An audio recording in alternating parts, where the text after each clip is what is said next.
What is blood pressure? And what's the difference between systolic blood pressure and diastolic blood pressure? Blood pressure is a measurement of the pressure within the blood vessels as the heart pumps blood, and then the pressure within those blood vessels in between pumps. And so oftentimes people ask me which one matters, and it's absolutely the case that they both matter. And so we want to look for healthy target blood pressures for both the systolic and diastolic blood pressure. What is considered a normal blood pressure? Current blood pressure guidelines say that we should be looking for target blood pressures below 140 systolic and below 90 diastolic. There may be a little bit of room as we age for the systolic pressure to be slightly higher than that. At what pressure reading do you start to become concerned as a physician? I think it really depends patient to patient, but I think those guidelines need to be very much in mind. I'm a believer in home blood pressure monitoring. If someone has borderline blood pressure or high blood pressure, it's very helpful to know what's that blood pressure look like at different times of day in different settings. What health problems are associated with high blood pressure? High blood pressure is associated with an increased incidence in heart disease, more likelihood of heart attack, stroke, congestive heart failure, kidney disease. These are all good reasons that we need to pay close attention to blood pressure and see that as a warning sign of possible diseases coming down the road. What causes high blood pressure? High blood pressure is caused by a number of factors. Genetics contributes, but there's an awful lot that is lifestyle driven.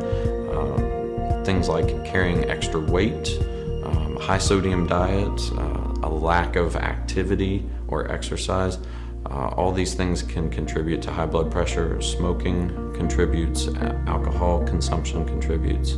So although partly genetic, there's an awful lot that's under our control and influence that can reduce our risk of high blood pressure.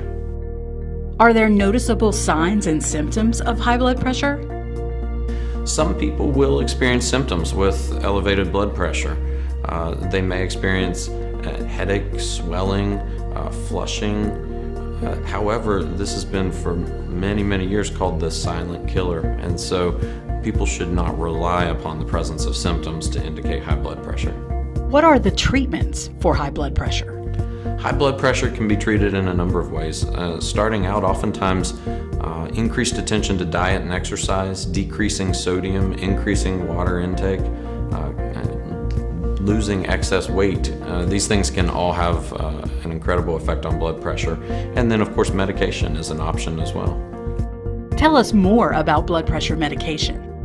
There are a number of classes of medications used in the treatment of blood pressure, and these medications are all different from each other, and the situations in which they should be used differ as well. And so a treating physician will often be considering things like the patient's gender, age, weight, ethnicity in the treatment of their blood pressure. And so it ends up being a very specific plan patient to patient. Do these medications cause side effects? Any medication that we take has possible side effects, and that includes any of the medications used in treatment of blood pressure. And that's a discussion that really should take place between a patient and their physician. This is also another reason that those primary interventions of diet, sodium restriction, and exercise make so much sense.